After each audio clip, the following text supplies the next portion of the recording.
So,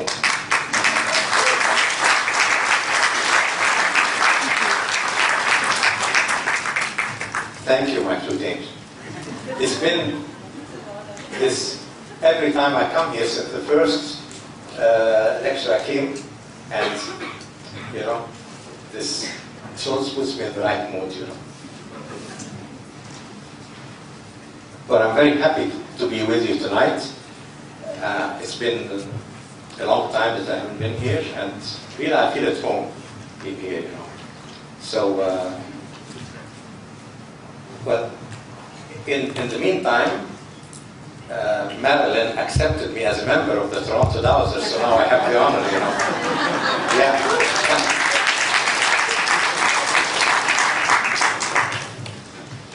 Now, I thank Robert for his presentation. I think he said everything. He didn't leave anything to me. The only thing that I can do now is maybe sing and dance or do something. I don't know what. He did everything, but I'll try to show you some of the things, maybe on radioactivity and things about our research that are important these days. I'll just get out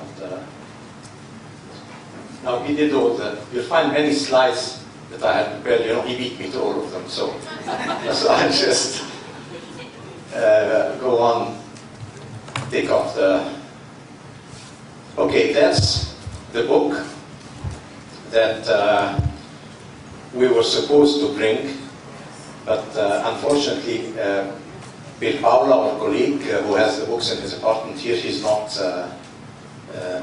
here, he's in Italy now. So, and he has all the books, so we were thinking of breaking into his apartment and getting the books. But anyhow, you can go into Amazon and order them from Amazon.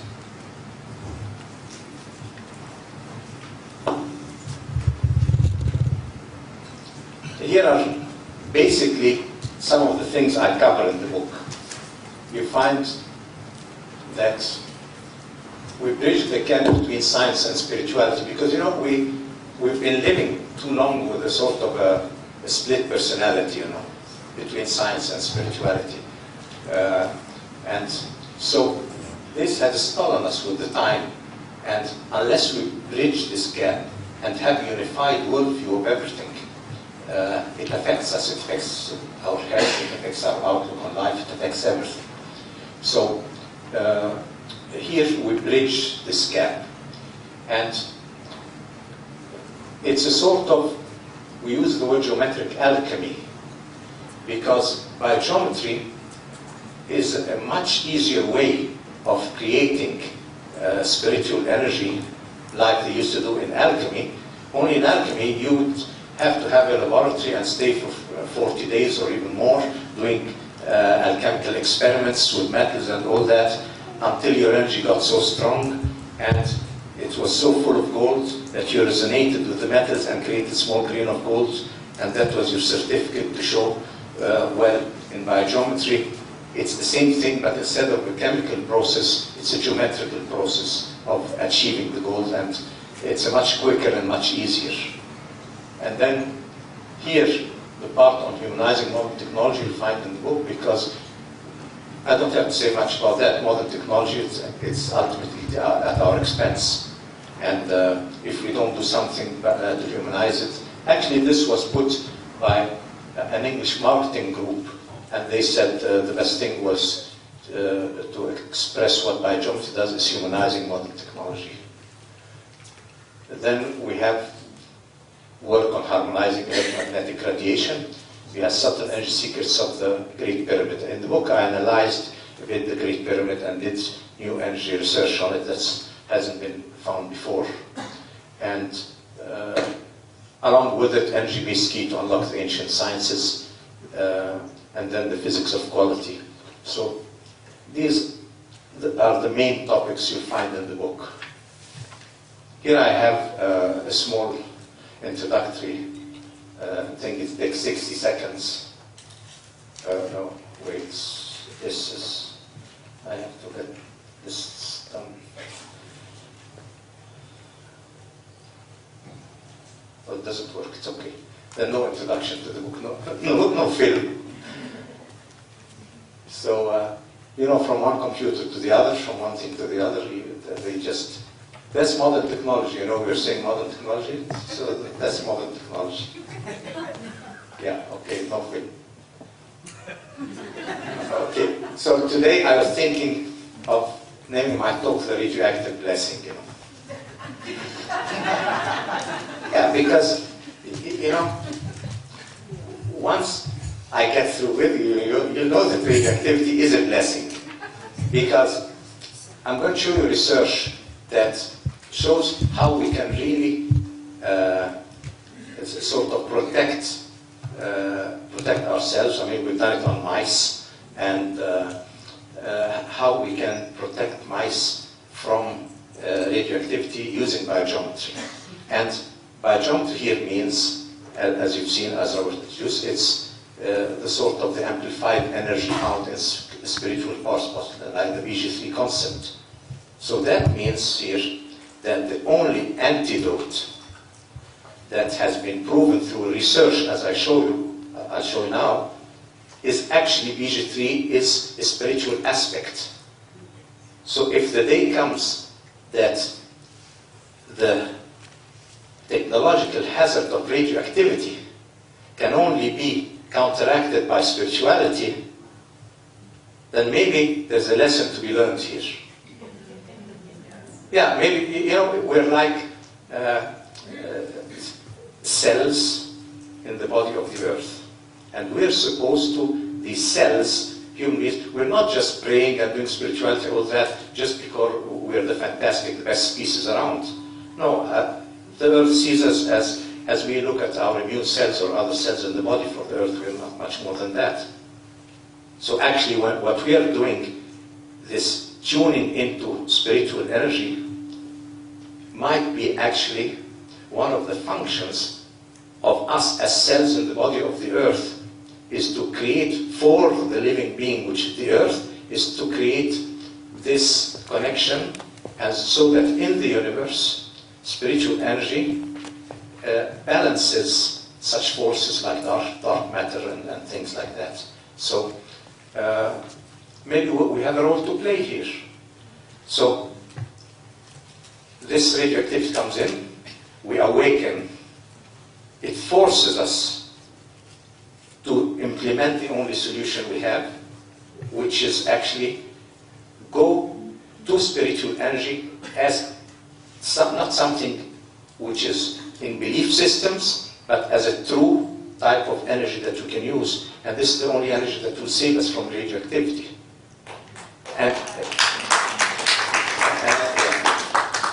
But there's one thing, you know.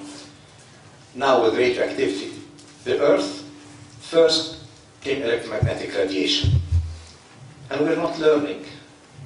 Yeah, we're not learning. We're getting all the harm, but we enjoy it too much. We enjoy TV. And we don't even have the proper awareness. You know, we say we fight against mobile communication, and we say this and this and this, and yet we go home every night and sleep with our head on the pillow, and 10 centimeters away from our head is the cable in the wall.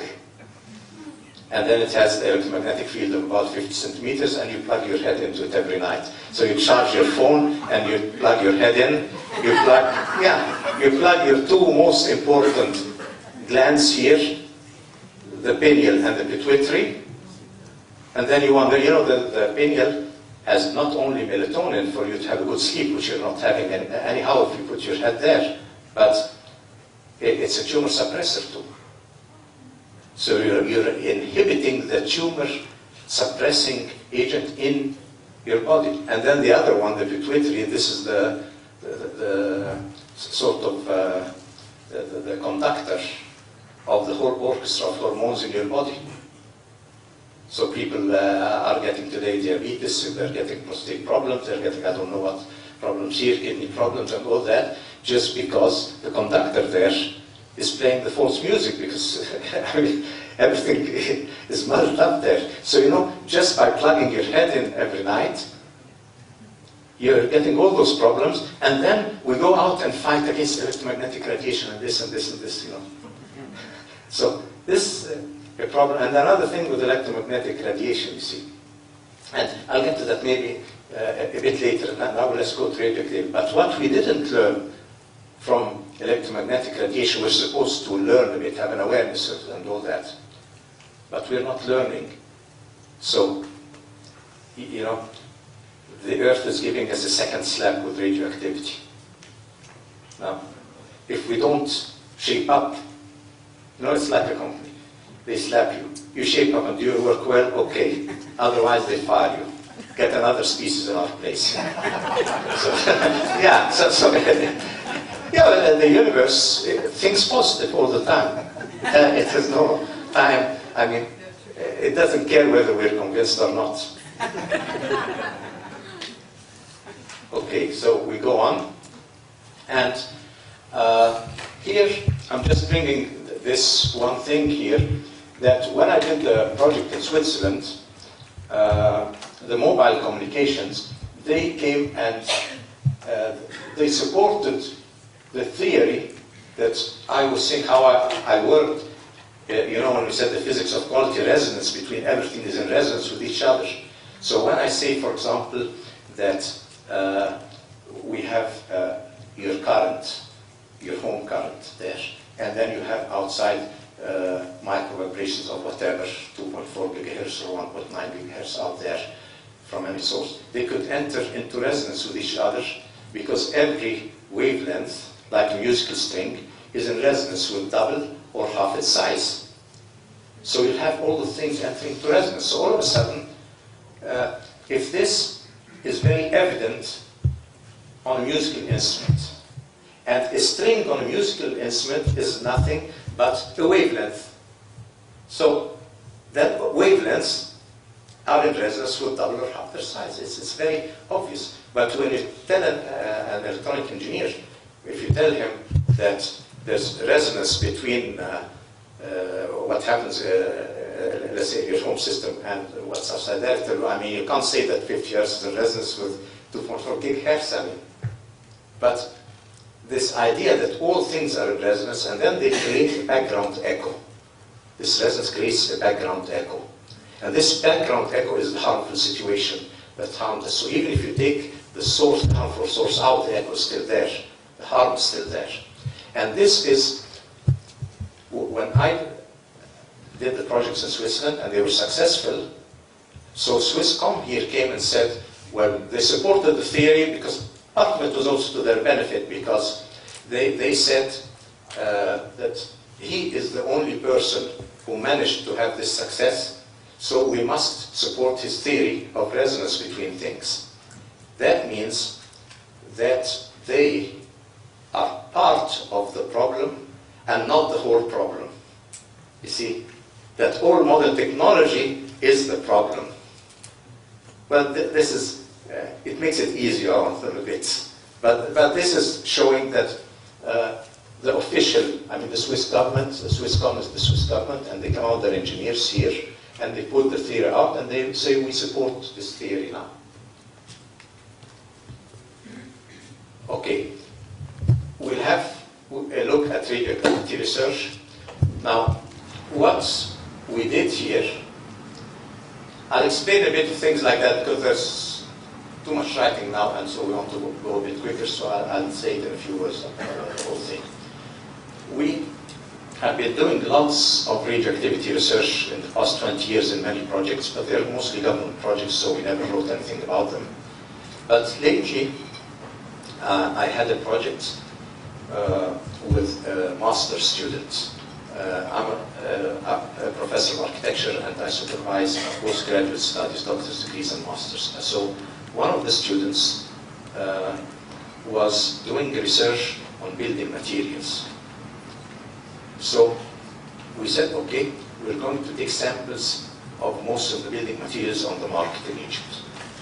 And I pointed out which ones. I mean, ceramics, because I knew the glaze would be radioactive, some forms of granites, paints that you have on the walls, some plastics, some concrete things. I mean, a whole huge assortment of building materials.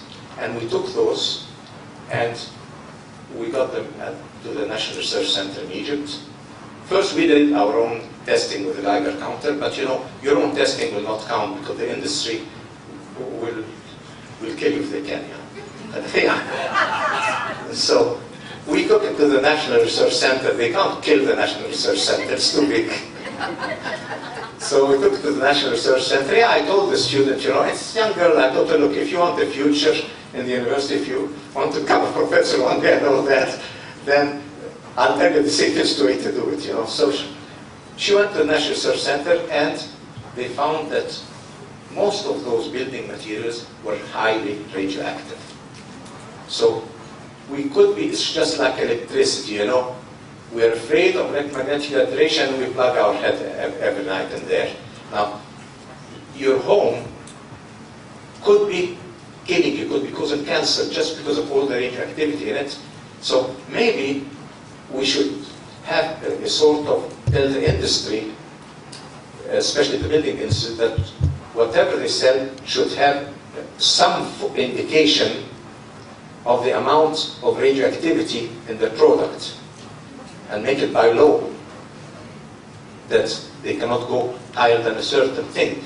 I mean, there are theories that some of those glazes are taken, the minerals from the ground come from radioactive areas, that's why this happens. But some others, there are some conspiracy theories that tell you, no, it's they're dumping nuclear waste and recycling it in the industry and things like that. We don't care, whatever it is, they should tell us the radioactive content of all the building materials, because people are getting more and more cancers every day, and they don't know.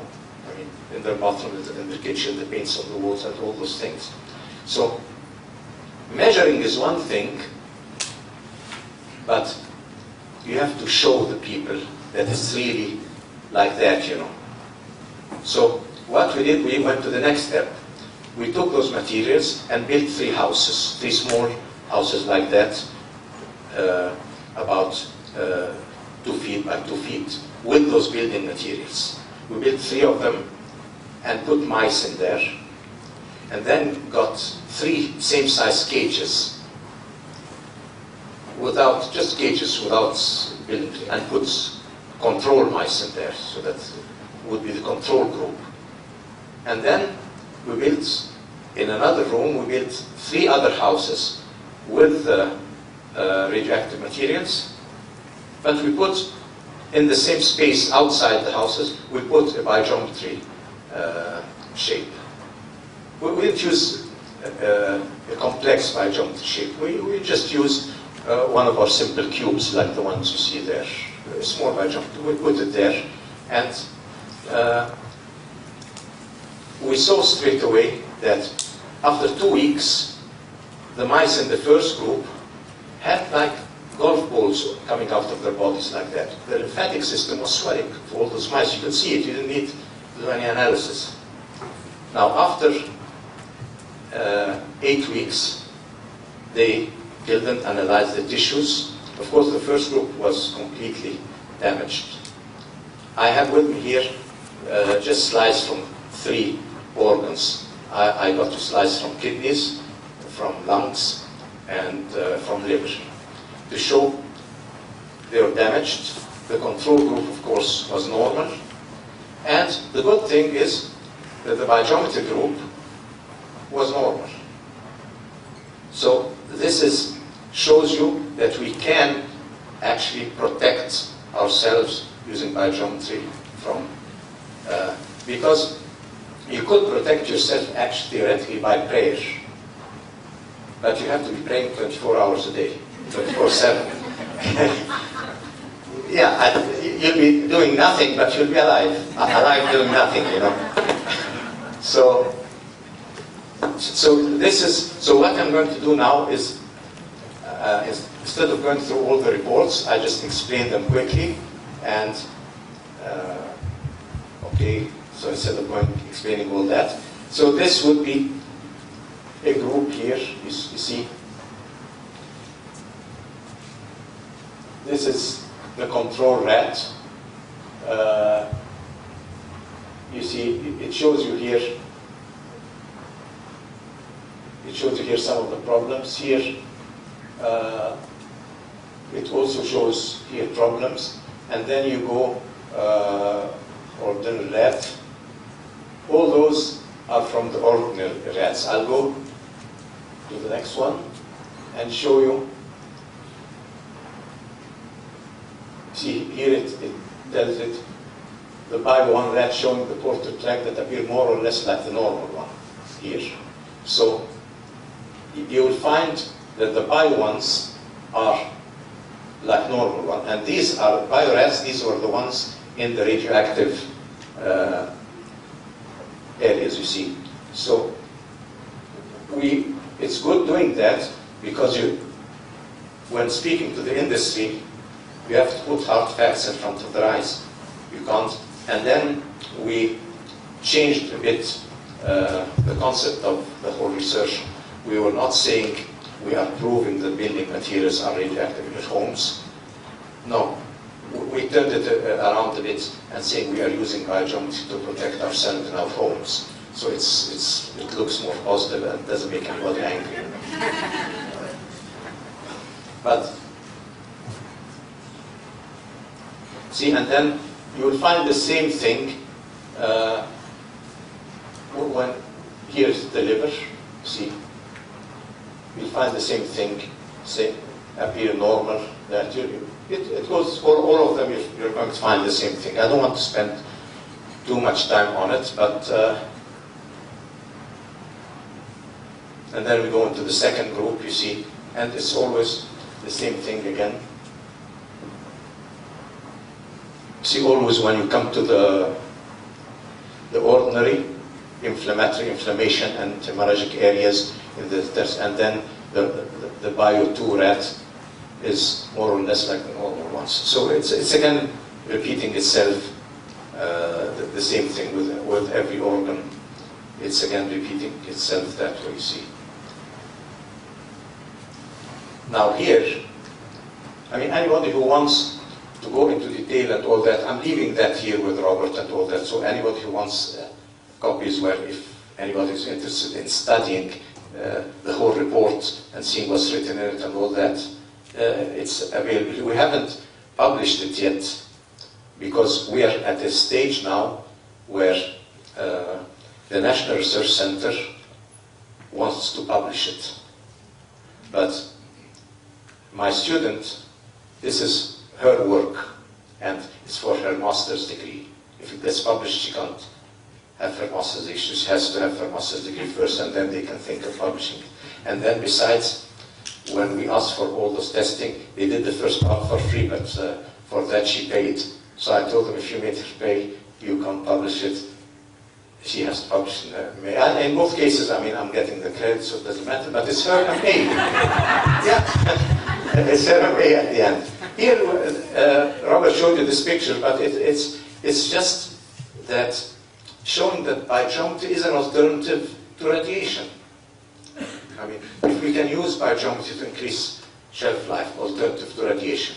Or the other thing would be, if radiated things that you buy from the supermarket, you put them on a biogeometry tray, or put them in a house that has biogeometry, or you have the cube at home, or you have all those other things, then you're protected from it, so it can work both ways.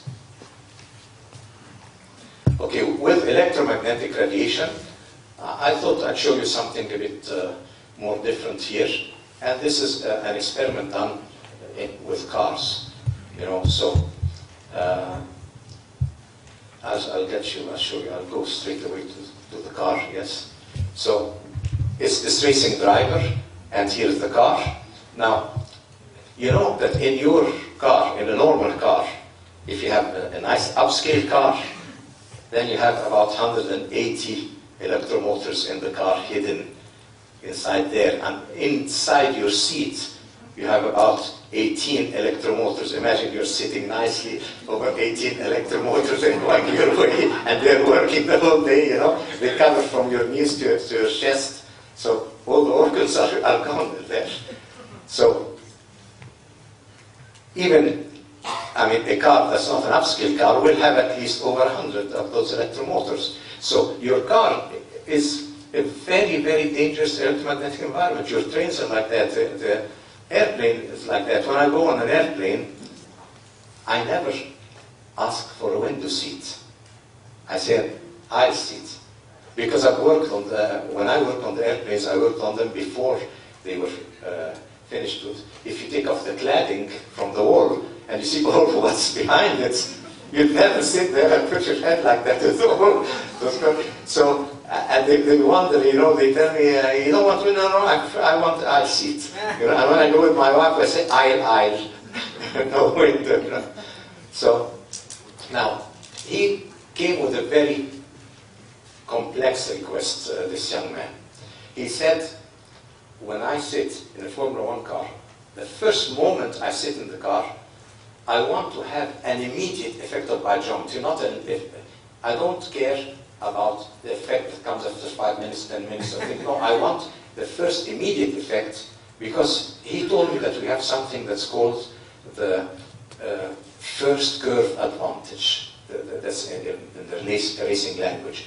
If the one who reaches the first curve, if you can get an advantage before reaching the first curve, if you can win a place or two in the start, you have an advantage that you can keep. So he said that means the moment I sit in the car, that's the moment where, at this moment, there's this tension before the race begins, I want there to be stress-free. But this problem with this racing driver, he spends about 3-4 hours in the gym every day, you know, and he comes and he's so fit and something. I said, well, what can we make better there? I mean, did you have any stress when you sit in the car? He says, no. I said, then how can I make you stress-free if you're not stressed? He said, yes, but I'm trained for that. I said, yes, okay, well, I'll do my best and see what we can do. So we started. We got an institute this person here is, this is the doctor. We got a doctor, this is in neurology, he's specialized in neurology, and then this is a company that can measure all the vital symptoms of the body. And they bring them into this box here, and then they transmit them at a distance to the computer. And then what we did, we told him, okay, we're going to put a biogeometry chip in the car. We didn't go on the test track. We told him we'll take you in a normal car and we can do the same thing. But we put the cube for 3 minutes and turn it on the side for 3 minutes, put it up 3 minutes, turn it on the side 3 minutes, and see if we're affecting your stress or not. And so we told him we'll start with first 3 minutes, we take a normal thing, and then we put the cube for 3 minutes and then take it off. So he said, okay, he sat there, and then we did exactly the opposite. Because the placebo effect, you know, so he should expect that now it's without the cube and we put it in. So we did everything, a cube like this one exactly. Very simple cube. I mean, usually in cars we can use more complex things, we have more advanced things, but for that purpose we just use the cube here, you see, so he's hooked up here, and now this is the computer, we're connecting him to the computer. Now he's in the car, and then this is the cube used. It's maybe a different version than the new one you have, but we use this one. It's the same cube here that was tested by Moto. And then we get readings like that. I'll skip a few of these and get to the results. Okay. Now, see here the results. You see the eye movements decreased by 4%. That's instantaneous. I mean, down we got the blue, and we kept repeating it 10 times. So the eye movement was reduced by 4%. The spindles here, EEG spindles, rose. The delta, which is the deep sleep part in the brain, the 3 Hertz one, increased. That means more relaxation. And this one, the beta, that's your waking one, decreased a bit. That also means more relaxation here. The oxygen saturation in the blood rose by 2.5%. The breathing frequency went down by -5%. The pulse rate, there wasn't much change here. So this shows you that an instant effect on the person in the racing condition of a car. I mean, besides what happens in apartments, but so you see, and this is the interpretation of what I told you, showing you all those things. It says at the end, all that means at the end, more restful brain activity. So this is we did, later we went in Geneva, Switzerland. We got cars, 8 Mercedes limousines with drivers who were rented the whole day, usually for 7 or 8 hours. And we put BioGeometry in 4 of the cars. And the others we didn't put BioGeometry, and we let the drivers write reports at the end of every day. By the 3rd day, they had already known which cars had BioGeometry and which not, because some of the drivers fell straight away when one had back problems, one had problems, urinary, what he thought was urinary infection, and the doctors gave him antibiotics and things like that, when actually when he went into the car, there was nothing. He was very good. So he thought, well, it could have been, it must be a nervous thing and all of that, and not really the infection. And so we had lots of such things. When all those drivers experienced that, in 3 days they came and said, okay, this car have BioGeometry and those don't have. One of them came and told me, and I saw, he said, there's a very rich lady in Switzerland, an old lady who wants to go with him, and he's from Brazil, you know, he's mixed up blood and like that, and he says, this lady is shouting at her all the time, you know, she's an old lady, he has to go with the car, take me there, she shouts to him, stand there, just wait there, do this, and then she picks up the phone, and she's shouting at all her friends and things, and then she says, and he tries to send another chauffeur, but she always wants him. And then he came to me. That day, she came and sat in the car and started speaking to him nicely. You know, and the whole day she was laughing and smiling and all that. So he came back and said, look, if you want the proof for BioGeometry, I have the lady. Yeah, I have the lady who will give you the proof. Yeah. And there was this other driver. He came and told me, I'll tell you a secret, but don't tell anybody, because he knows I know the president of the company. So he said, look, every evening, he lives 20 minutes away. He said, every evening I wait till everybody goes home. Then I bring my small Peugeot, put it in the garage, and take the Mercedes and go home, because it has BioGeometry, you know, in it. So I go, and then I come in the morning. I come half an hour before everybody, you know, and put the Mercedes in the garage and put my car in the parking lot outside. And he said, I have to tell you this because I really feel the difference. So I promise not to tell anybody about this thing. But this was, this is what Robert showed you, you know, the infrared testing on the phones. So we'll skip that. This is the same thing, but it's done with an ETA scan machine showing the same results, you know, the brain. What we did here, actually, we covered all the organs of the body, not just the brain. We went through every organ of the body. And we found that you hold a phone to your head, and it's not only your head that's affected.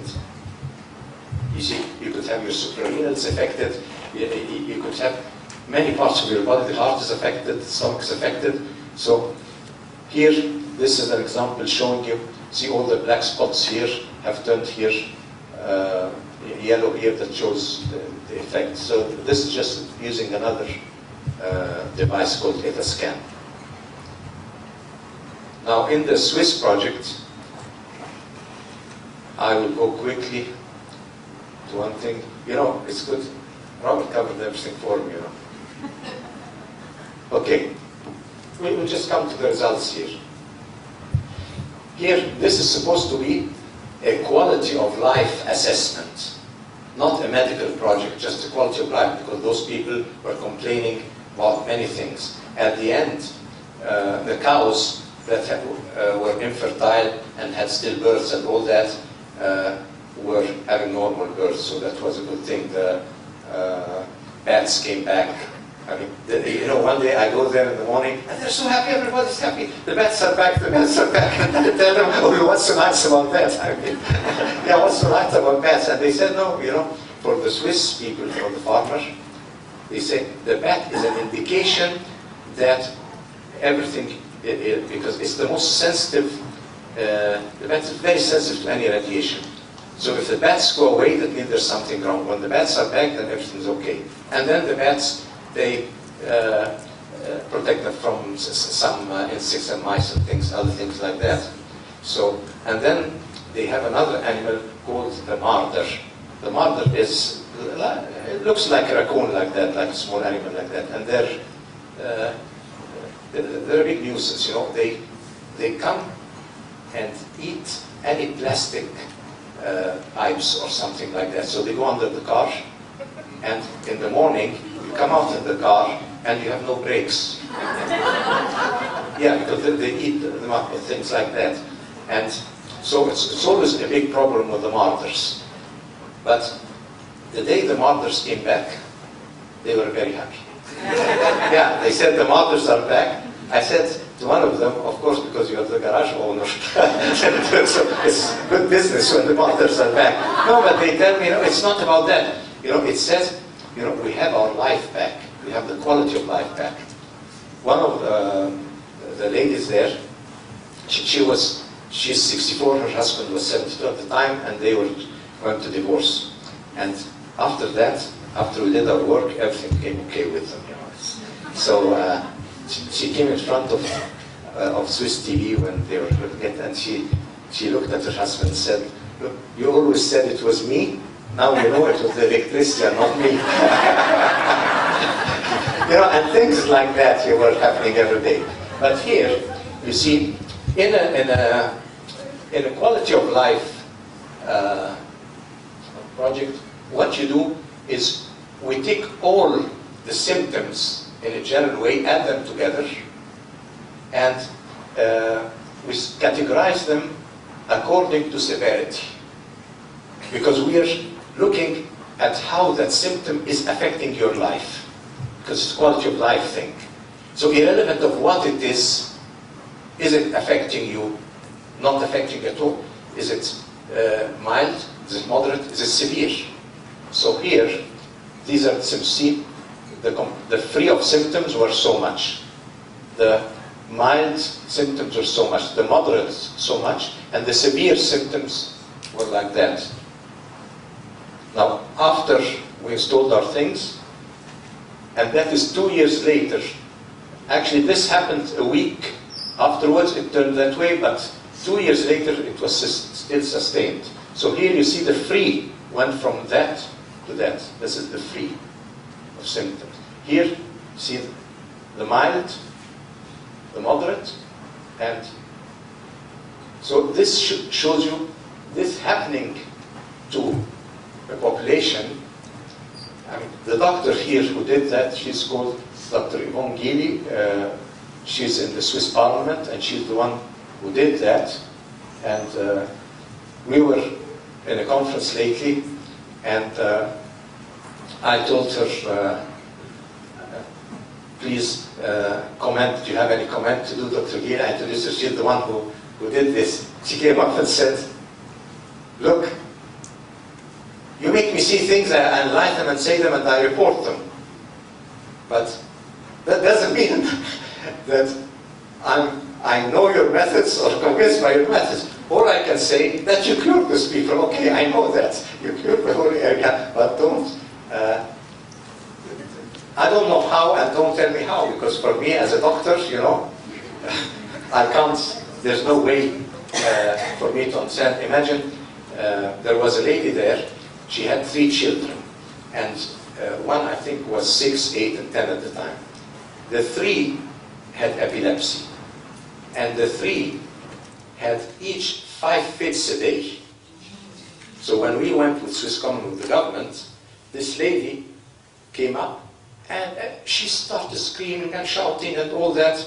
So we tried to calm her down, and later I spoke with her. I said, why are you like that? And why are you speaking like that? If you don't calm down, we can never reach anything with the government. So she said, look, imagine you having 15 fits a day to deal with.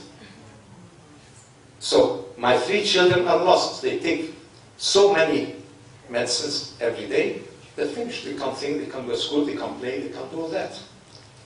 Now, when we did our work, not one single child in the whole area got a fit of epilepsy. Epilepsy was eradicated from Hamburg. Yeah. But don't thank me, you know. In biogeometry, you learn, once you master biogeometry, you'll know the highest degree that you get is being the doorman. You open the door and let the energy come in. Let the spiritual energy come in, and then you wonder like everybody else. That's how it is, really, because every time I see those results, I mean, I myself, you know, I have a scientific education, I'm an engineer and all that, so when I see these results every time, I just, you know, I just thank God. I don't know. So I know more and more that I have the honor just to be a simple doorman, you know. So here there was a very interesting thing. When we analyzed, we found that the most or the biggest change, here you see nearly maximum, here full strength and maximum free, appeared on the psychic mental level or emotional mental. And this is something that we hadn't expected. We were not looking for that. We were looking for physical, because it was doctors who were, they have what they call electrosmog questionnaire in Switzerland. It's an official thing done by the government, and they use it as a questionnaire. They don't like to take blood samples from the people or things like that, because it's a quality of life assessment, so they do it with the questionnaires. So we weren't looking very much at psychological effects. But then you come to the first person, and he says, you know, I have no will. Okay, I mean, you have no will. What can we do about your will? No, I have no will. Look what you've done to me. I have no will. Okay, I cannot face problems. I mean, okay, what else? I have no taste for life. I'm not enjoying life. Why, you have a problem with your wife? No. But I can't stand her anyhow. Yeah, you have a problem with your children? No, but they're giving me a lot of trouble. I mean, so everybody, you know, was really, and they're all very aggressive. You know, they couldn't stand, their neighbor couldn't stand. So he said, okay. I mean, then they go to the next guy. He said, maybe this guy is a bit, you know. So they go to the second guy. And then the second guy says, I have no will. So, you know, here we go again. You know, okay. And you can't stand your wife, and you can't stand your children, and you have no taste for life. How did you know? Yes. Okay. They go to the third one. So we said, hey, all those things. So I told him, look, at least out of respect, when they say that, write it down. I mean, what can we do? Just write it down. Now, when they came the second time, that was about 10 days later, you go to the same guy, my life, you know, I really now appreciate my life. I'm really enjoying my life. Yeah, and your nasty wife, oh, come on. That was then, you know, now finished. No, everything's okay now between me and my wife. And you still know my children, okay, now they concentrate, they study and do that. And your will, oh, I have good will, no problem at all. So they said, but last week you said all those things didn't work. Says, yeah, that was last week. And they looked at it, okay. They went to the second one, and to the third one, and then this led us to go to Dr. Michael Mary and Dr. Shamali, who are instructors of biogeometry too, and I sat with them and told them to add a big psychological questionnaire to the official Swiss assessment, because it seems that something happens to the people. Something happens inside them. Electricity is causing something. And this is very evident in the mental, emotional aspect. Then you come here, it's the head part, you see. So the mental, emotional, we've separated. This is the mental, emotional, and these are the head problems. So you see, okay, there's a lot of difference, but they are not as pronounced as those.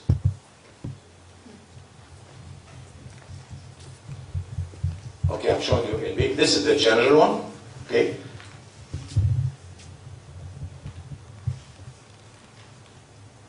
Okay, I mean, you'll go through all the organs, you'll find more or less the same differences here, you see.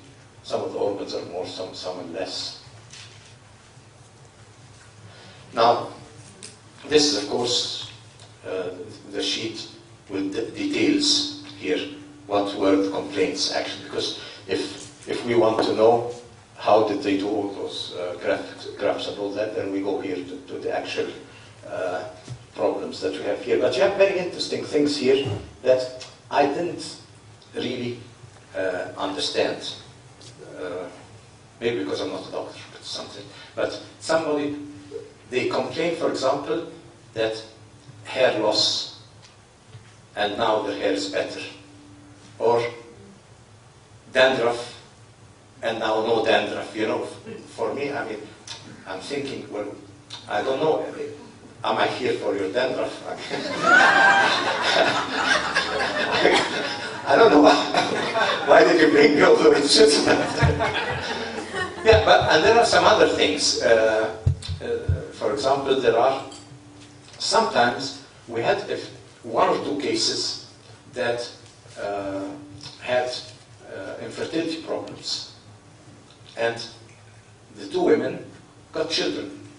They were infertile, but these were probably not something that needed physical or surgical intervention. So, you know, sometimes there are cases like that when it just doesn't work. So if it worked with the cows, I mean, sorry ladies, I don't mean anything, but I mean, yeah, it worked with the cows. So actually, you know, the Swiss people, the cow is to him more important than his wife. Yeah, because Switzerland is all about milk, chocolate, cheese. Yeah, that's Switzerland, you know. So, yeah, so if something's wrong with your cow, and then finish, all the Swiss industry goes down. Okay, and if the Swiss industry goes down, you hate yourself and your wife. So at the end, yeah.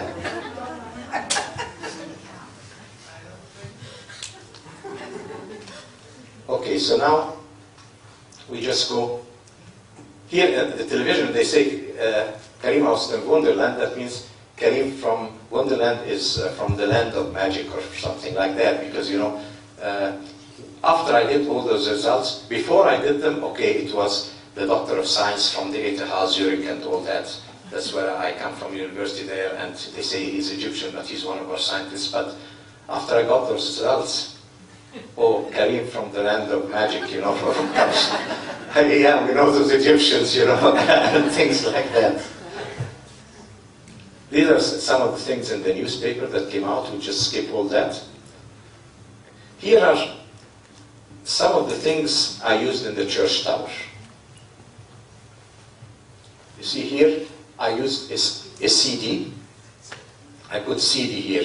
You know, the silent sound CD Robert spoke about. Instantly, you know what the silent sound CD is about? The whole idea was, if I put a geometrical shape here, and it affects the room, and I record it, I just get the recorder and put it beside the geometrical shape, and just record the geometrical shape. Of course, the first thing to say is crazy, because what's he recording? If you see me recording the geometrical shape, you know, he's crazy, okay. But then, you take that recording and you burn the CD and go to another place, and you put the CD in another space, and it replicates the energy of the geometrical shape. This is a fantastic proof that actually, that for the energy of shape, that it can be recorded, and imagine, recorded, and the first time we thought we did them, and we told the people you have to play them, so you just play them in the background of your home or anything. But then they came and told me in Holland, you know what, you don't have to play them at all.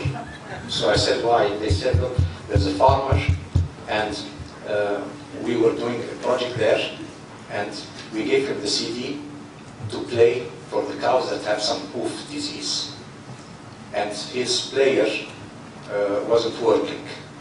So he left the CD in there, and a week later he came to buy a new player and forgot about the CD. But when he came to buy a new player, he found all the cows were healthy, nothing was wrong with the cows. So they took the CDs and started using them on trees, things like that, and found their theory is, you know, those CDs, you've transformed the energy of shape into micro grooves on the CD. So there is still shape there embedded, but on a micro level. So now the CD, you can just put it like that. So in a tower like this, a whole array of geometrical shapes, or maybe shapes that are very, very secret that I've developed, I don't want to show to everybody. Try finding them on CD. So that's the CD. Here, that's another shape. They call that, you know, they said in some newspaper, Karim is bringing water pipes, shisha, from Egypt and installing them in our churches, you know. They thought that was an Egyptian water pipe.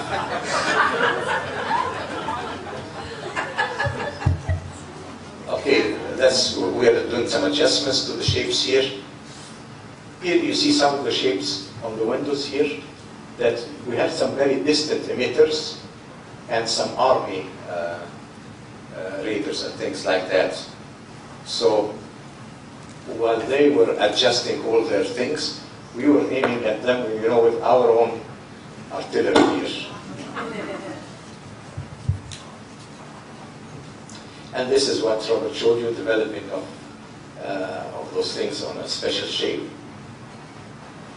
You see the lady now, she's happy afterwards. Now she's showing how they lived before, you know, how they used to go and live in the basements. That was on weekends. On weekends, this is a tourist area, so many tourists would be coming, and everybody would be speaking on their mobile phones, and there'd be more police phones on the area, so they had to go down because they got headaches. So now, and in that area, they printed those pictures and they put them on the walls of every house. Because, so whenever tourists came to the area, you walk the streets, every house was showing what the government is doing to them, you know. And afterwards they took them down, and that's what we had. Even the cows in Hamburg took the Swiss Cup, or the best cow.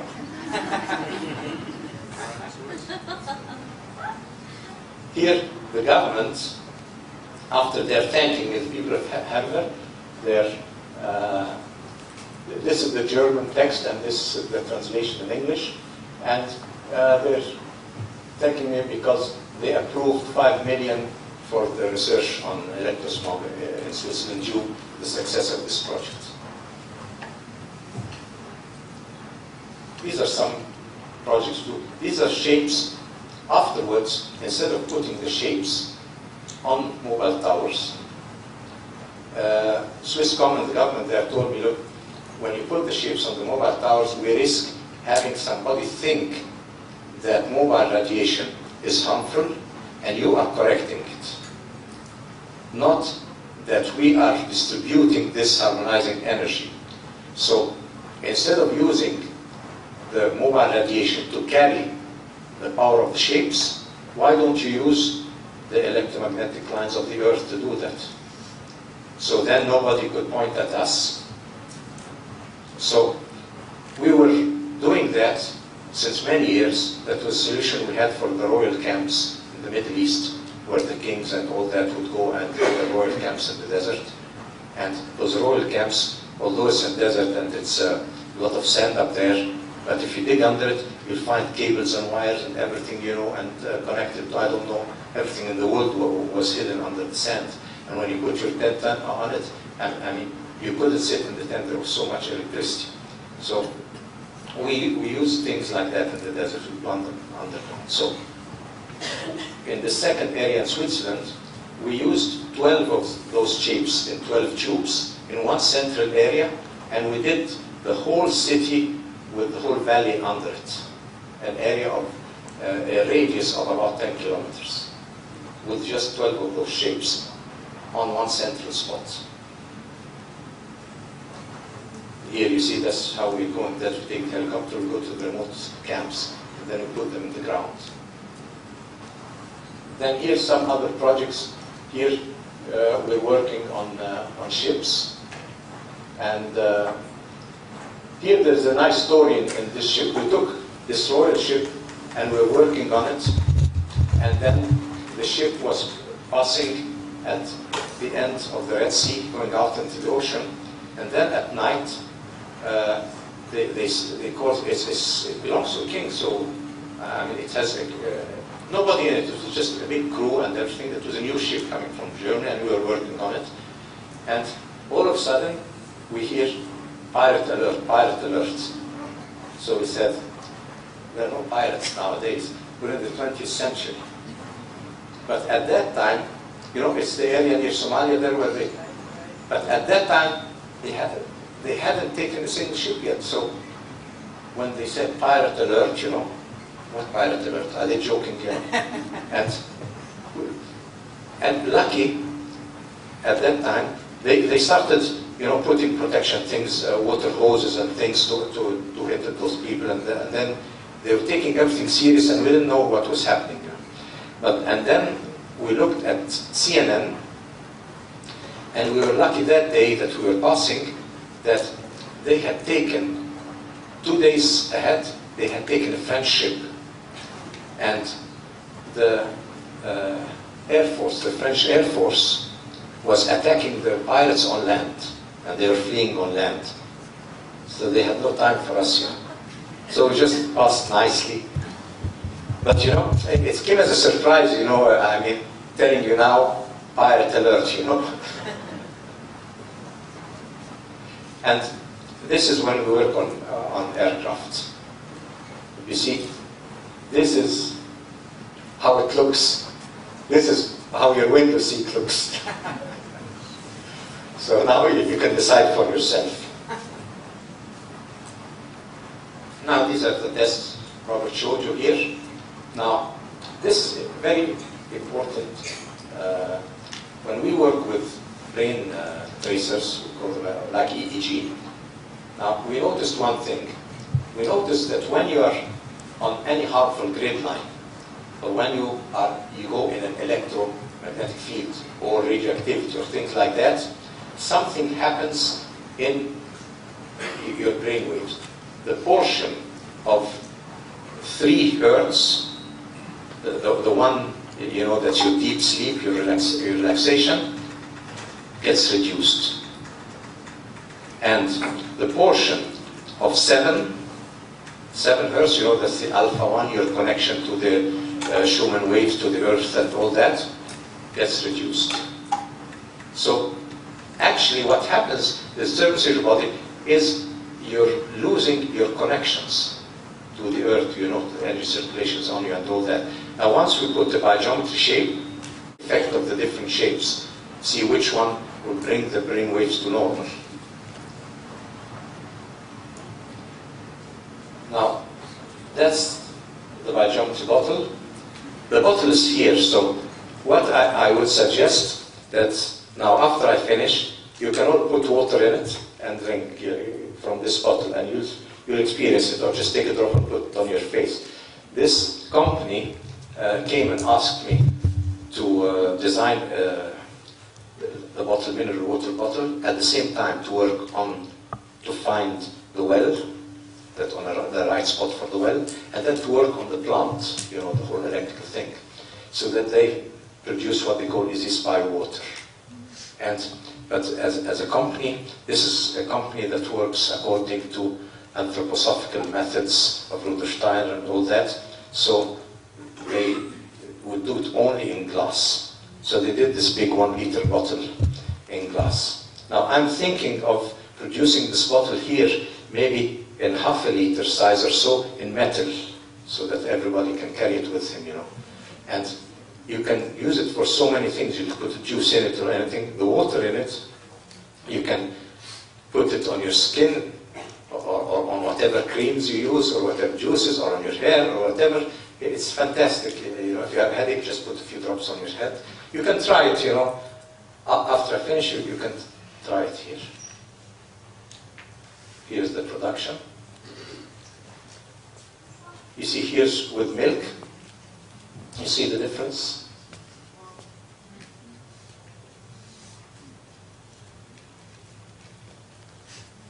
And this is the water from the bottle here, the crystal done by Moto. And then we did some other results here.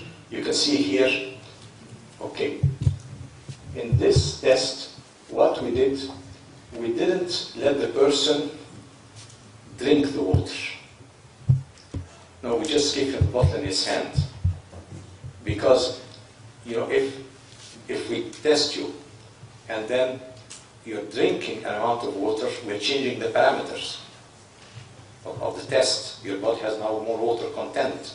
So the right thing to do is just testing you, and at the same time, just hold the water in your hand, because we're speaking about energy. So hold the water in your hand like that, and we test. So here, for example, you see all the red things are the problems in that person. It was mainly in the head, in the right eye here, or in the eyes, basically in the head area here, and the larynx area.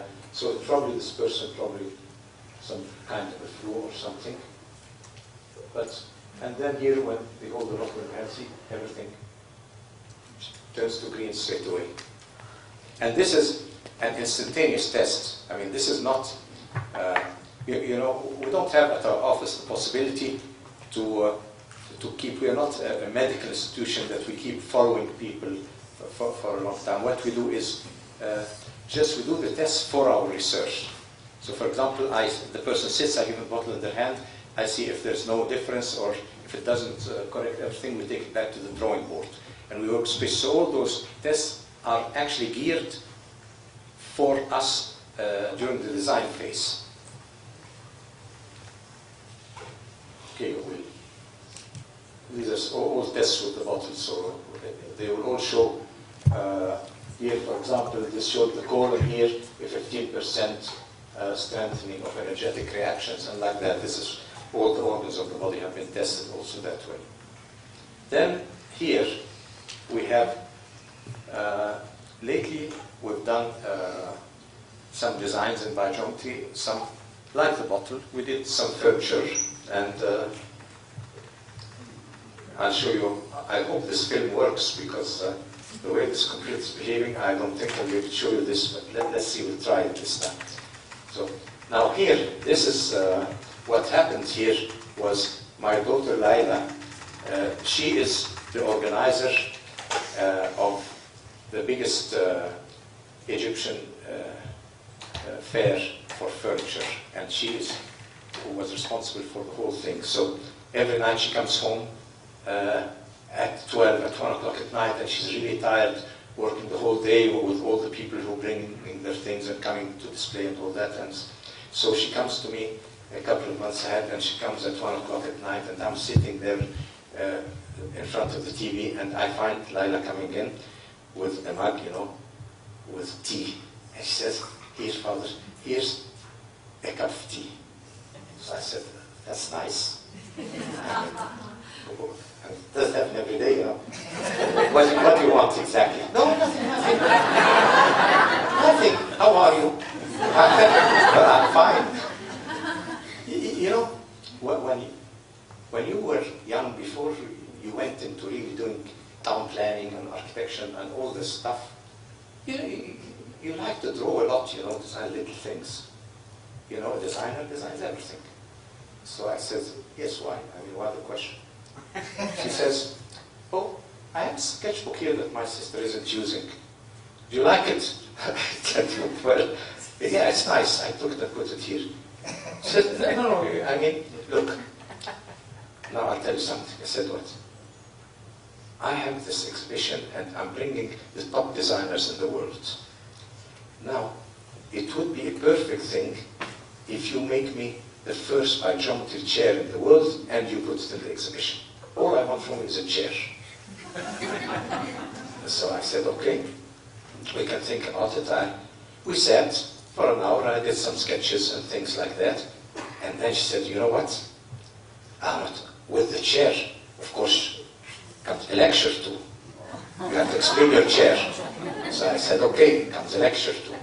Then she said, okay, I'm going to take you to some of the designers, to some of the factories and all that, to see where do you want to manufacture your chair. I told her, well, I'll go with you tomorrow, we'll visit them, and when I see how they manufacture, to give me ideas of what chairs I can do. I don't want to give things that are too expensive to the manufacturers, so it has to go both ways. So I did some sketches, I went with her. So we went from one manufacturer to the other. I go to the first one, okay, I sit with him, I speak with him, I get ideas, I make some sketches. Then the other one, then the third one, then the fourth one, fifth one, then so she says, you've done so many sketches now. You know what? Why don't we do all of them? So, you know what? No, I'm going to give you a whole booth, you know, and you make a whole exhibition and give me BioGeometry furniture for all styles, because each one of those manufacturers has a different style. So, you give me something and, you know, you have to show yourself in front of this, the Italian elite coming here, you know, and the world designers from New York and all those people.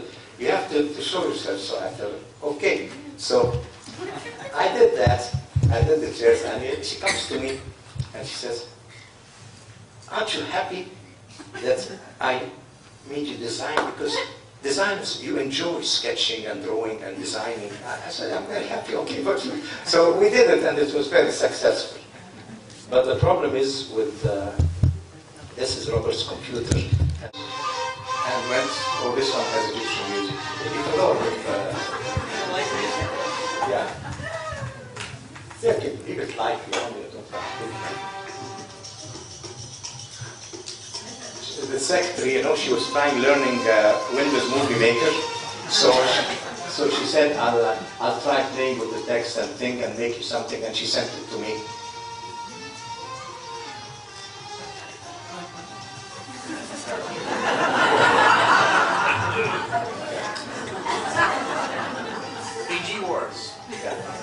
I have some things with other light music and something with classical music, I mean, for different tastes.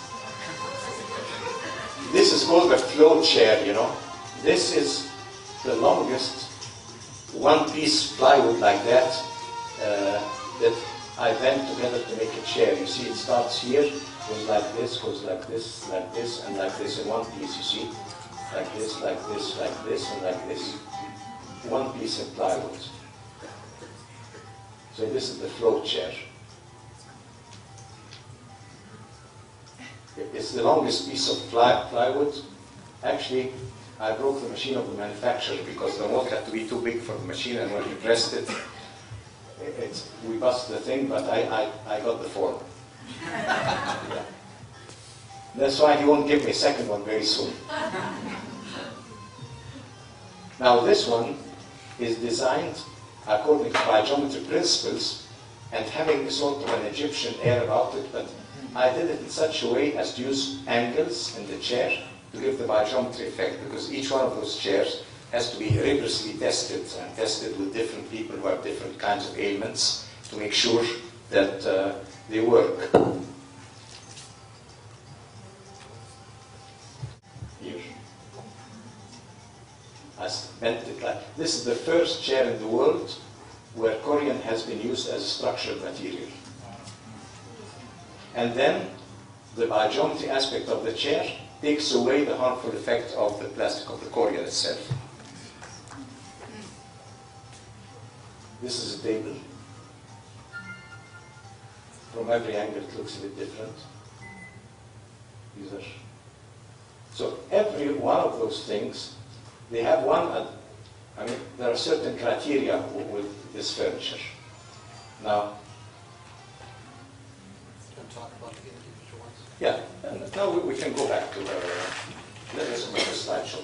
So the thing is, when we design a chair like that, and you're getting a chair for your health, and you sit on that chair, and your bed is on a, let's say, on a grid line. So you'll go and sleep at night and still be sick and come and say, I bought your chair and it's not helping me, I'm still sick, you know. So we thought, now, the design, we put criteria for all our furniture design. If the cube can adjust the energy of a house, so should the chair. Because if somebody buys a cube like that to adjust the house and he goes and buys a $1,000 chair or something like that, then when you put the chair in the house, it should cancel all the grid lines in the whole house. The chair itself at the same time should, if you measure incoming electromagnetic radiation, it should cancel the harmful effect of electromagnetic radiation. It should cancel the effect of radioactivity in the house. So just by the shape of the chair, should be able to do those things and should at the same time balance all the organs of your body. So it's a very tedious testing of those chairs. And the people in my office, they give me so many headaches, you know, we make a mock-up and then they come and it works perfectly, you know, with electricity and this and this and everything is working perfect, and then comes one of the persons, oh, you know, there's a part here somewhere, you know, that's not adjusted. Okay, so you know, the same thing they did with the bottle, you know. This is not adjusted. Then how come with, yeah, okay. So we go back, we change it a bit in the bottle, and then it adjusts. So we're happy now, we did the changes. But then the problem is, in design, you do the changes somewhere to adjust an organ or something, and then another organ goes out. So the other person comes, oh no, this organ goes, so we adjust this organ, so this one goes out, adjust this one. So it's very tedious thing until we get it right. But it's rewarding when you get it right at the end and show it to the people and you do the testing. So this is the same thing, it's in a bathroom. This is the house we did here in Mississauga. So this is the first house in North America that has been built from ground up, the BioGeometry house, from ground up. And the owner had a late stage of Parkinson's with several brain operations and things like that, and was in a late stage. And he lived in a house just beside it. And then he couldn't bear the pains and all that, and he came and said, I must have a new house that will heal me and things like that. So we built this house for him. And it has a wonderful effect on him, but of course we cannot let people visit it because of his conditions. He told us, please, don't let people hear about it or put it in magazines or things like that so that people come and knock on my door, you know. So we respect his wishes. And then you see here we have, that's here Paolo. Yeah. I covered him completely, you know, because of the belly here. I have a... yeah, and poor Paolo, you know, he doesn't eat a lot, so yeah. And that's Vanessa Shan, the landscape designer. She works with James. She's here. Where's Vanessa? They're here, James. Vanessa James. Hi. Okay. So, Sylvia here, this is a masterpiece of BioGeometry done by James there. It's a 4-element fountain. Imagine here you have crystals. And the crystals are floating on water. And the fire is coming out through the water. And then you have here the metal, the brass, and you have here the stone. So you have all the elements in a fountain giving a very strong biogeometry effect here. So this is really a very nice piece. This is the entrance patio. This is in Egypt. We designed our pools in a way that the pool becomes a healing pool. It's like the bottle exactly, but instead of on a bottle, it's on a pool.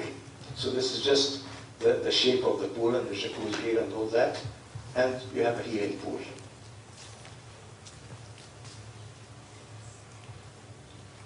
Okay, here, I'll take you a very, very quick introduction. It has to be really quick because we're running late, of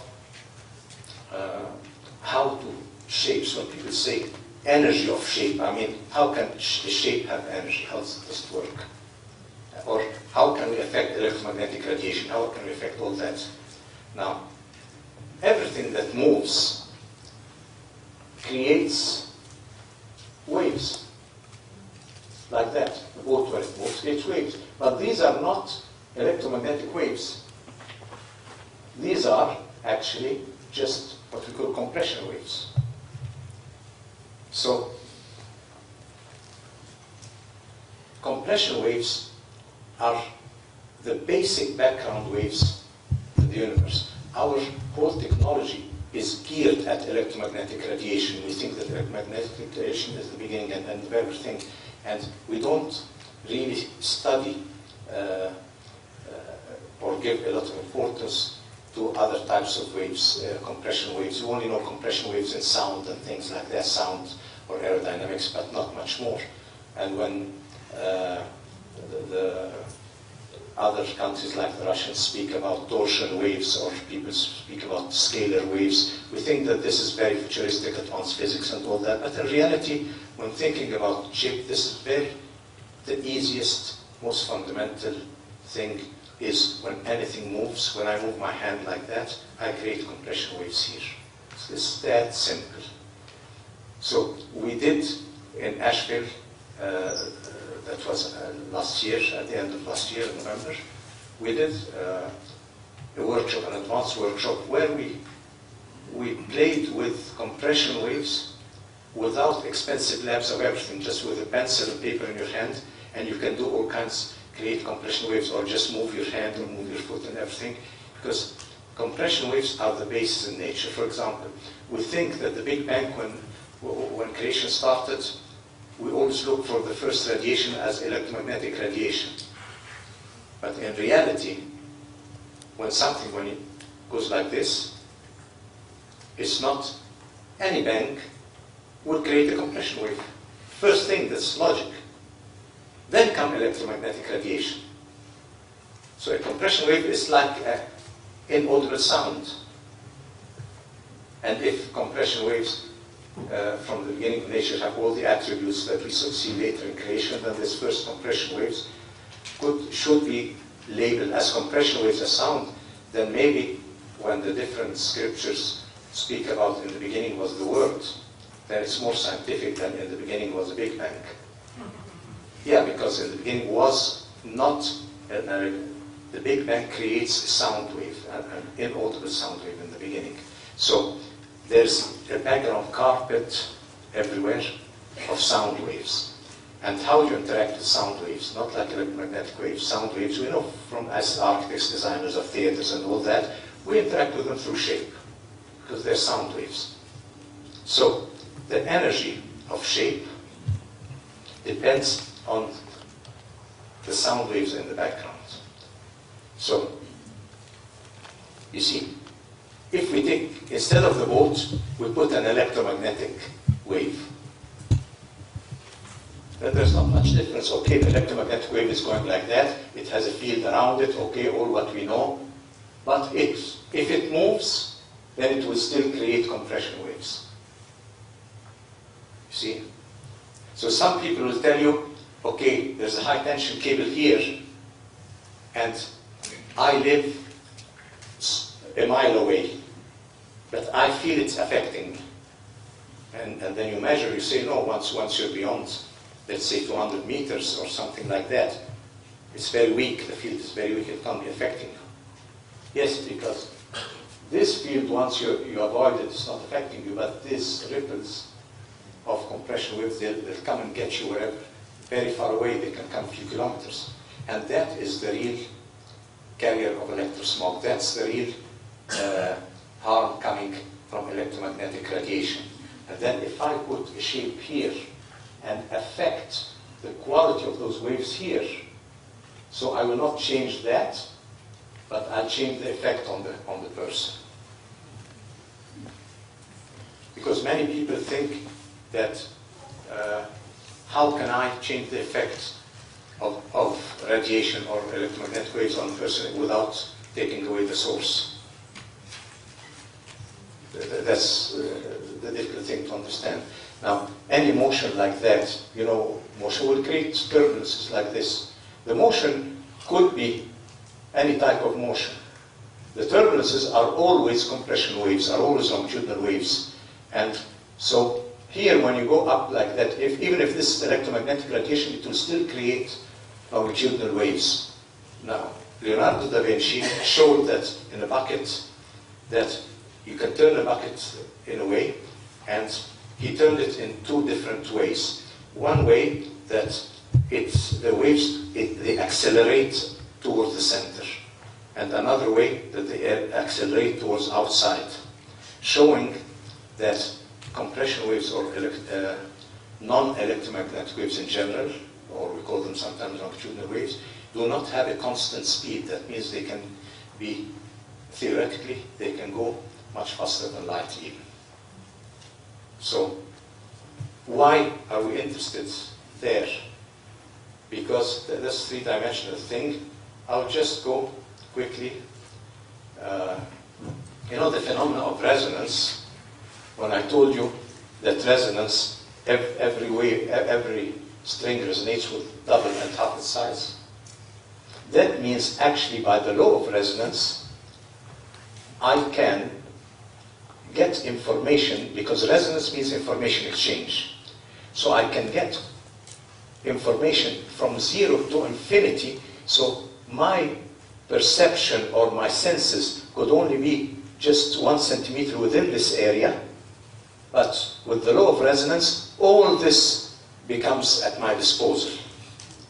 So this way, I can use physical means, and through the physical means, I can get the qualities from 0 to infinity, because on the energy point of view, all the dimensions that you are not even aware of, that you do not perceive, are still affecting you by resonance. So this way, we can really go into all those dimensions and work them. And the good thing about radiesthesia, when you measure a system and the effect on the system, you're getting the result of the whole thing, because it's a resonant measurement. So the science of quality here is very important. Here, there's a little game I play always. I turn this instrument like that and bring the 0 close to the infinity. And then I ask, if the 0 touches the infinity, who will swallow the other? How many think the 0 will swallow the infinity? Raise their hands. Okay, how many think the infinity swallow the 0? Okay, I'll give you a little hint. In the 0, there is no time and space. In infinity, you have here all times and spaces exist, because you have all the information in infinity. So, if the 0 has no time and space, then infinity will collapse within the 0. It's like a black hole. The 0 will swallow the infinity. So most of you got the wrong answers, so no one's winning the prize. Okay. I'll go to a very important aspect here, to this aspect. Now, I'm picking bits and pieces, but I think this is a very important thing to illustrate. You know, we think of electromagnetic energy as always going on two planes, vertical and horizontal. That's how it works, you know, electric and magnetic. But now imagine, forget about science. Imagine you have a tube, and you have energy flowing through it. Could be air, could be water, whatever, energy flowing through it. Why in the world would this energy move only along two planes like across and leave the rest empty? I mean, it would just fill the whole thing and go through. So if we say that this radiation is only two planes like that, means we only detected those. But the rest is full. So we went to study here. Now, let us assume the starting point is electromagnetic radiation, electric and magnetic, okay? So you have across something looking like this, okay? And now this moves at the speed of light. But it is not moving in vacuum, it is moving in a medium. So it will pull with it as if it's catapulting it, like kind of taking it with it, you know, it will pull this medium inside it. And so you end up with something looking like this, compression waves. Now, the nearest ones here, like this one, would be thrown out a bit faster than the speed of here, which is the speed of light. As they go further off, they'll go even faster and faster and faster. And then here in the middle, you have a very fast plane, and we have geometrical shapes that resonate with the different planes of nature, with the mental, the emotional, and all that. So we took them and we tested, and we found that those planes are actually here. You have an emotional, a vitality plane, an emotional plane, a mental plane, and three spiritual planes. They're just those planes here, but they are not electromagnetic planes. You'll never discover them that way.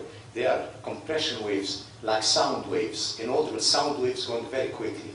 And that is, our emotions are there, our mental thing are there, and that's why emotions and mental and that, they go much faster than the speed of light. They are found here inside energy. Energy is holistic, it has everything inside it. The mental is not there, and the spiritual is there, and the other, no. Now, if you want to test that, because you don't have to believe everything I tell you. Yeah. So I'll tell you a nice way to test it. You draw a cross on a piece of paper that way. And then we said here in the middle should be the fastest spiritual plane somewhere, S3 here, okay? So you measure, take your pendulum, measure any part of your body or another person, and find a trouble spot. Then you draw a cross, just take a bit of saliva like that, and put it exactly somewhere here, on this plane here, in this point, anywhere here, in the middle between those two. Your whole body will be full of BG3, and the problems will not be there anymore. That means you found something in there, because by resonance of shape, this is the cross-section of a wave. And so this way, we have detected all the planes of nature exist within the wave pattern. So we call that the multidimensional wave pattern. Now, when we work, people ask themselves, how can people not react to radioactivity when the source is there? How can they not react to, let's say, electromagnetism when the source is still there? Because what does react mean? When you feel a problem, a symptom, that means it's not on the physical plane, it's on the emotional plane. And when you are aware of it, it's on the mental plane.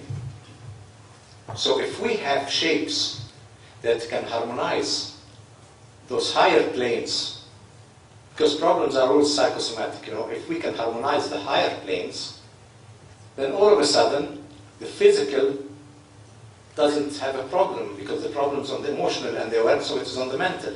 And if you adjust those two, this is very much like something like that. If you're sitting here at your office or at home, and you're really working and not enjoying it. And I do a test of your body on any machine or with a pendulum. And then I tell you, imagine yourself on the beach, a form of bilocation or something. What will happen is all your organs, your organ functions will change automatically quickly as if you're sitting on the beach. Imagine yourself on a mountain with fresh air, with all that. And you're in an area with lousy air and your lungs are not in good condition. And then I tell you, okay, imagine yourself sitting at the top of the mountain. And all of a sudden your lungs get better. So if we use the geometrical shapes that bring balance into the higher levels, and because they are longitudinal compression waves, then we've adjusted everything above the physical. Then while the physical is still there, and the source is still there on the physical, the symptoms are gone. And that's how it works.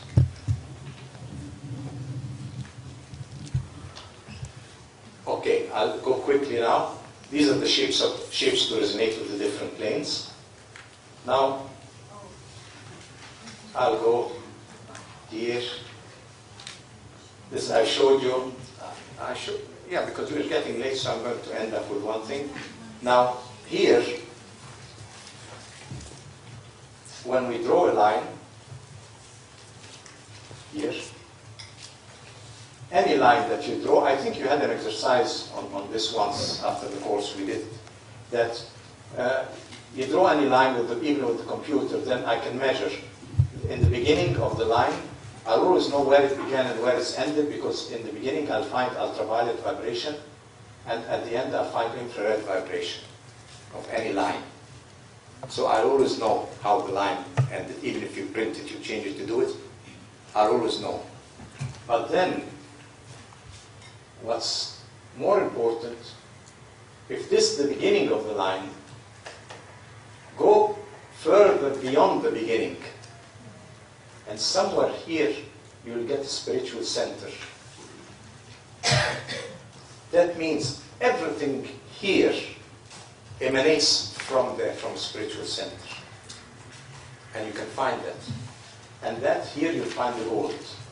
So if everything emanates from a spiritual center, what we have to do now is resonate back with the spiritual. It's very easy. We resonate with the BG3 and fill this whole thing with the BG3 to protect ourselves in cases of radioactivity. So how do we proceed? Besides biogeometry, there are other very important things. We said that biogeometry has its roots in architecture, because all the ancient monuments and all that were built on sacred power spots, and that had healing energy, that had sacred energy. And biogeometry is a geometrical language that reproduces this energy and can amplify it 1,000 times. So you will find that in history, sacred power spots were at the core of the development of societies. Your sacred spot was you. The society was gathered around sacred spots. The town planning was around sacred spots. And so the first thing we have to do is we have to start identifying with our sacred power spots. How many of you are aware of the sacred power spots in Ontario? Well, that's good, some, but not enough. But some of the old churches and old temples and all that might be on sacred spots, and probably they are, the older ones, not the modern ones, the older ones. But if we do like the ancients, we discover our sacred power spots, and then we find means of connecting them. We don't do it like the ancients, that we actually build roads between them. This we can't do today. We can use geometrical resonance just to connect between them like this. This is the first exercise that we find sacred power spots. So, we were discussing here about making a splash project for Toronto, something like what we did in Switzerland. So, yeah, so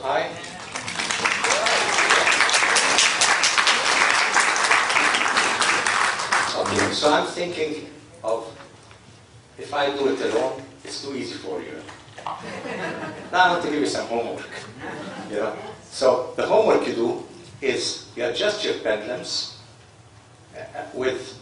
on BG3, or the ones who have no experience on dowsing or things like that, they can do just get a string, any weight on a string like that, and put anything gold, and just move it like that, push the pendulum like this, and go up, up, up, and then when it starts turning like this, that means I have the wavelength of gold. You know, the pendulum has the wavelength of the gold. And then you put the gold in your hand, and you can go around your house and see if you have some spot.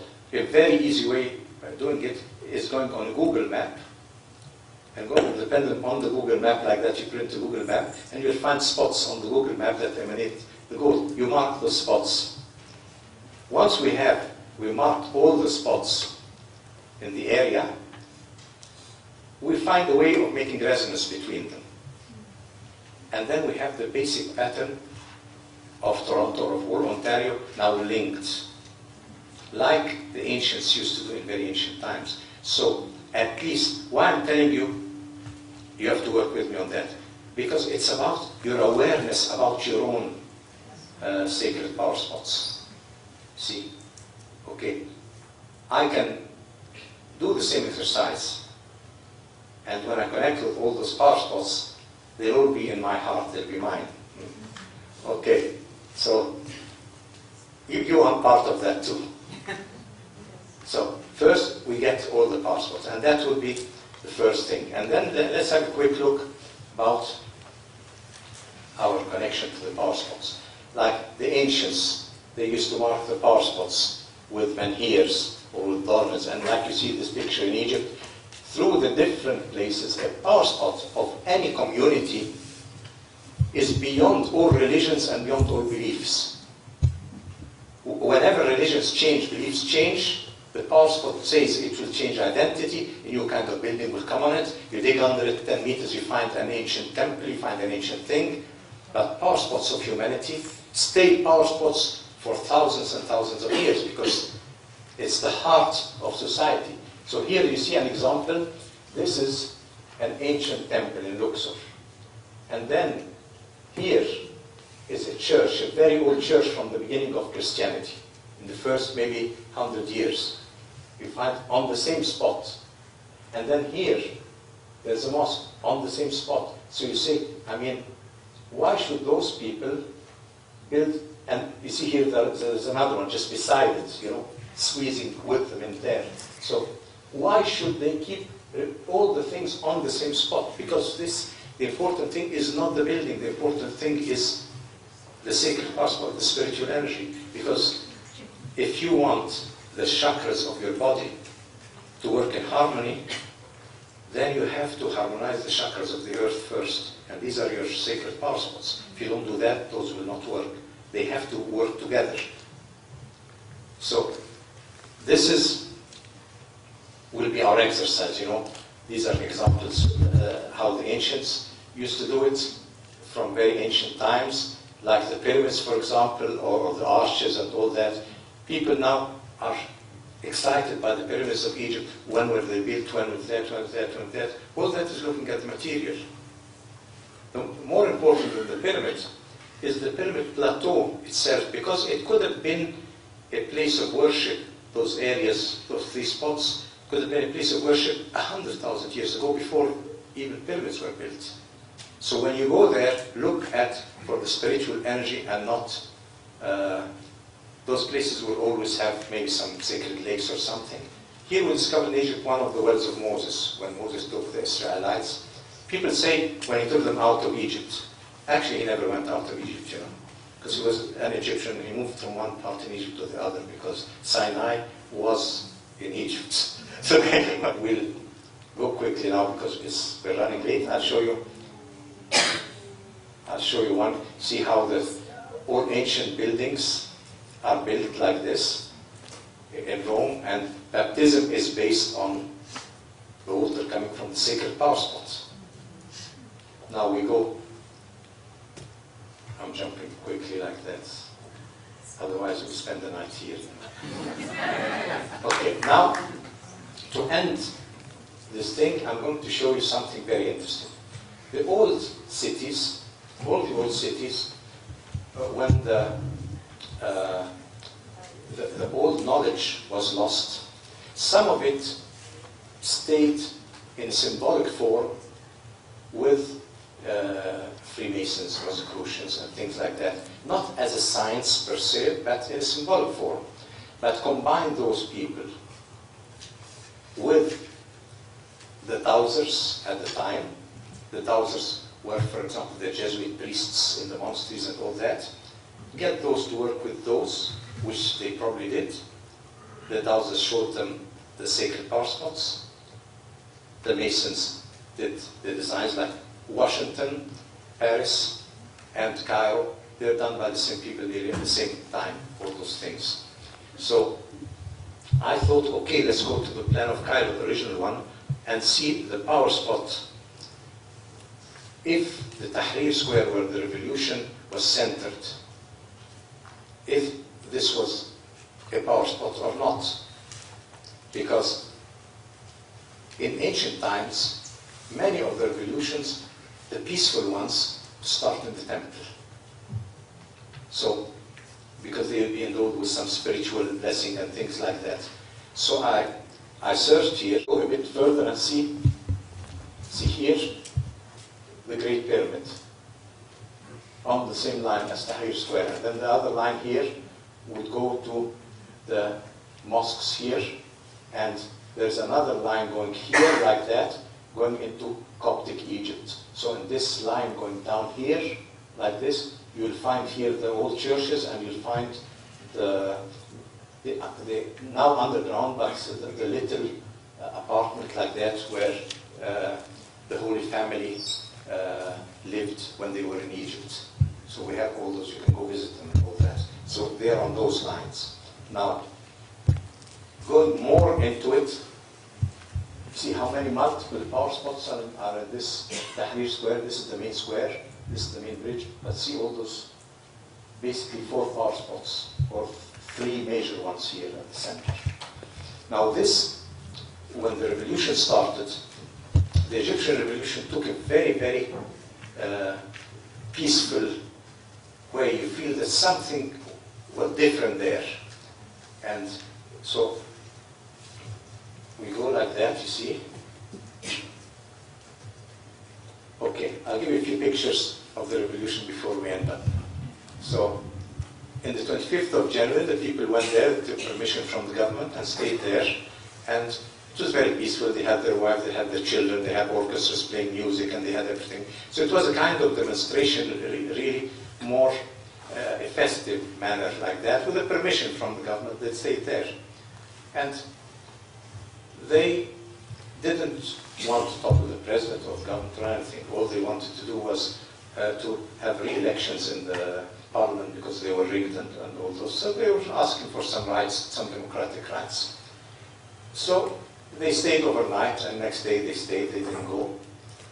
So all of a sudden, what happened is, you see, that's the amount of people in Tahrir Square. See? Now, next day, out of the blues, the police force attacked them, and they opened the doors of the jails and let the hooligans attack those people. Now, those people were sitting with families, small children, unarmed, nothing at all. I mean, they couldn't defend themselves. And snipers started shooting at them, and they started killing them. That's on the 28th of January. What happened? But late that night, they ordered the army to go into, because the police were shooting at the demonstrators, but they couldn't make them go away.